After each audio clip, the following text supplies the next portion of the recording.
Hello everyone, সবাইকে জানাই শুভ বিজয়া। আর এই ভিডিওটা হচ্ছে নবমীর দিন রাতে পরিবারের সবার সাথে বেরিয়েছিলাম ঠাকুর দেখতে। আমি, মা, বাবা আর মাসি, ভাই সবাই ছিল আমাদের সাথে। তো আমরা প্রথমে ঠাকুর দেখতে শুরু করলাম ফ্লাওয়ার্স ক্লাব দিয়ে। পুজোটা দেখার ইচ্ছে বেশ 3 দিন ধরেই ছিল, কিন্তু নবমীর দিন আমার এই পুজোটা দেখা হলো মা বাবার সাথে। এই পুজোর থিম ছিল তিরুপতি ধাম। চলো তোমাদেরকে দেখা, এখানে ছিল অনেক সুন্দর লাইটিং, ডিজে সাউন্ডের সাথেও।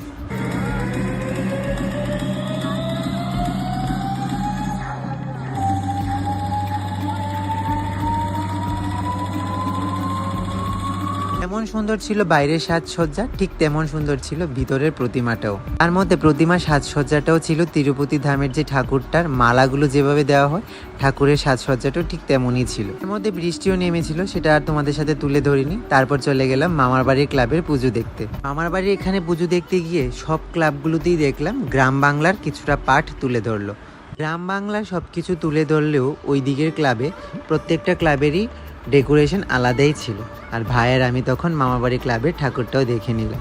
জানো তো, বেশ অনেক বছর পরে মামার বাড়ির এই সাইডের পুজোগুলো আমি দেখতে গিয়েছিলাম আমার পরিবারের সবার সাথে। আমার চোখে যেটা সব থেকে বেশি ইউনিক লাগলো এই ডেকোরেশনটা। গাড়ির চাকার মাঝখানে কিছু মাটি দিয়ে আর গাছ বসিয়ে দিল। তারপর এক এক করে দেখতে লাগলাম রাস্তার ধারের পুজোগুলিও। এই পুজোটা দেখে তারপর চলে গেলাম, খুবই পুরনো একটা পরম্পরা মেনে পুজো করা হয়, তো এই বাড়িতেই চলে গেলাম। আর এই মা মাসিরা ছোটবেলায় এই ঠাকুরটাও দেখতে আসতো, তো তাই মা মাসি আমাদের সাথে এই গল্পটাই করছিল। আর এটার নাম ছিল কর বাড়ি। ঠাকুরটাও এক খাটামের মধ্যে খুব সুন্দরই ছিল। রোজ রোজ আমরা বন্ধু বান্ধবদের সাথে পুজো দেখলেও একটা দিন না হয় আমরা পরিবারের সবার সাথেই কাটাই, তো তাই আমরাও এবার নবমীর দিনটা পরিবারের সবার সাথেই কাটালাম। তো এখন যাকে দেখতে পারবে এটাই হলো আমার বাবা, মাসি, মা, ভাই সবাই ছিল আমাদের সাথে পুজো দেখাতে। তার মধ্যে এই ডেকোরেশনটা অনেকটা ভালো লাগলো। বেতের ঝুড়ির মাঝে একটা লাইট বসিয়ে দিয়েছিল, আর প্রতিমাটাও খুব সুন্দর। ভিতরে সাজসজ্জার মধ্যে ছিল যামিনী রায়ের পেন্টিং। তারপর চলে গেলাম আরেকটা পুজোতে। ওই যে বলেছিলাম এবার বেশ পুজো রানীর বাজার এলাকার গ্রাম বাংলায় বানিয়েছিল। এই পুজোর থিমটাও বেশ সুন্দর ছিল। এখান থেকে বেরিয়ে তারপর চলে গেলাম রানীর বাজারের বড় দুটো প্যান্ডেলের পুজো পরিক্রমা করতে। এই প্যান্ডেল দুটো যেখানে বানিয়েছিল, ক্লাব দুটোর নাম হলো রয়্যাল ক্লাব এবং সংঘশ্রী ক্লাব।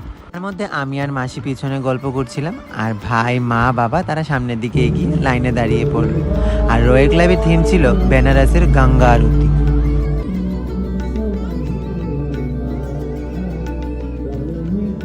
গঙ্গা আরতি দেখে ভিতরের ঠাকুরটাও দেখে নিলাম, অনেকটাই সুন্দর ছিল ভিতরের ঠাকুরটাও। তারপর চলে গেলাম আমাদের দিদিভাইদের ক্লাবের সামনে পুজো দেখতে। সংঘশ্রী ক্লাবে বানিয়েছিল শিব শক্তিপীঠের কিছুটা একটা অংশ।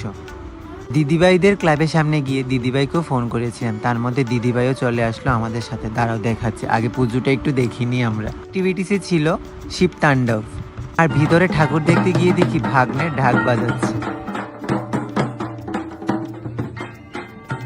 তার মধ্যে বাবাও কাশি নিয়ে বাজাতে শুরু করলো। আর তার মধ্যে চলে আসলো বিপ্লব কুমার দেব স্যার পুজো দেখতে। যে বলেছিলাম দিদিভাইয়ের সাথে দেখা হয়েছিল, দিদিভাইয়ের সাথে তখন দেখা করে আমরা দাঁড়িয়ে ছবি তুলেছিলাম, কথা বলেছিলাম।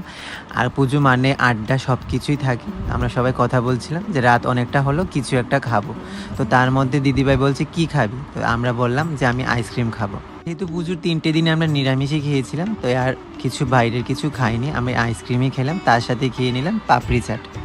যাই হোক, আমরা অবশেষে তারপর চাট খেয়ে তখন আমরা বাড়ির উদ্দেশ্যে রওনা দিই। তো তোমাদের পুজো কেমন কাটলো জানিও কমেন্টে।